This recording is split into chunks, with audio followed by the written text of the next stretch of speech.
Selamat pagi, siang, sore ataupun malam. Selamat datang di Laboratorium Pengolahan Mineral. Hari ini kita akan belajar acara 5 yaitu flotasi. Flotasi adalah metode pemisahan mineral berharga dengan pengotornya berdasarkan sifat-sifat permukaan mineralnya yaitu suka atau tidak sukanya terhadap udara. Mineral dalam flotasi ada dua, yaitu satu non-polar atau disebut juga dengan hidrofobik atau aerofilik, yaitu mineral dengan sifat suka terhadap udara.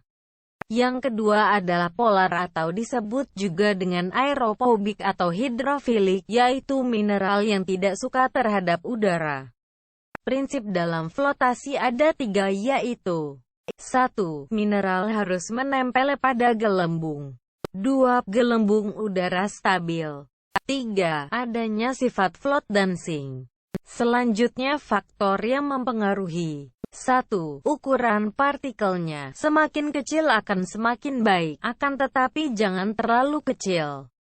2. Pelarutannya dibutuhkan kadar pH yang tinggi untuk menciptakan gelembung.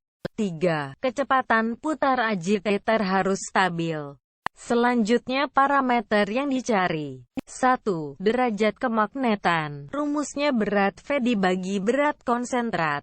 2. Material balance. Rumusnya F sama dengan C plus T. 3. Kehilangan. Rumusnya F dikurang C plus T. 4. Nisbah konsentrasi. Rumusnya K sama dengan F dibagi C. 5% recovery. Rumusnya C besar dikali C kecil dibagi F besar dikali F kecil.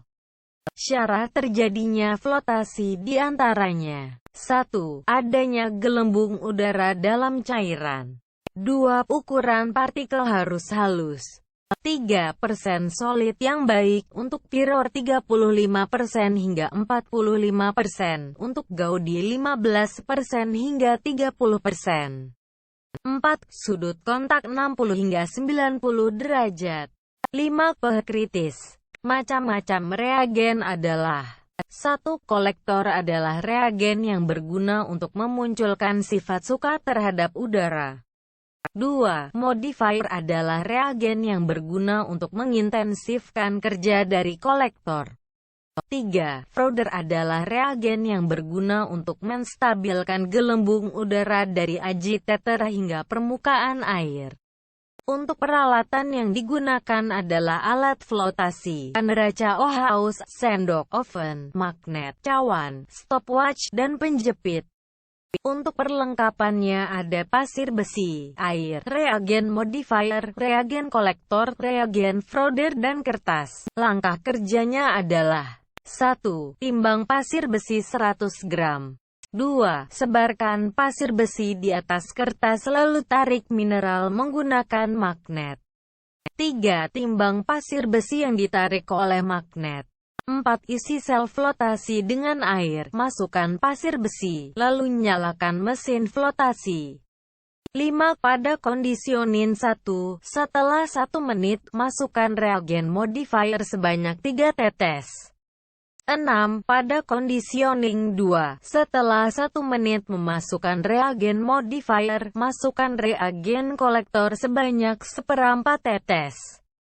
7. Pada kondisioning 3, setelah 1 menit memasukkan reagen kolektor, masukkan reagen frother sebanyak 3 tetes, lalu buka katup udaranya.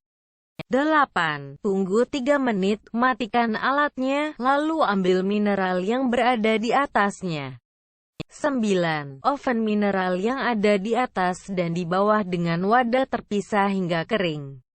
10. Timbang masing-masing beratnya, lalu lakukan magnetic separator pada mineral yang ada di atas, lalu ditimbang. 11. Lakukan pengolahan data. Untuk langkah-langkah dalam proses flotasi secara umum dibagi 3, yaitu liberasi, conditioning, dan proses flotasi. Nah, untuk proses flotasinya dapat kita lihat, di mana pada gambar adalah proses flotasi di pabrik di mana untuk mineral yang suka dan tidak suka akan keluar melalui jalurnya. dan proses berlangsung secara kontinu. Sedangkan di lab karena skalanya kecil tidak ada jalur keluarnya jadi harus diambil sendiri. Ini gambar mesin flotasi yang ada di lab. Baik, mungkin cukup sekian. Jika ada salah mohon maaf. Terima kasih. Sampai jumpa di acara selanjutnya.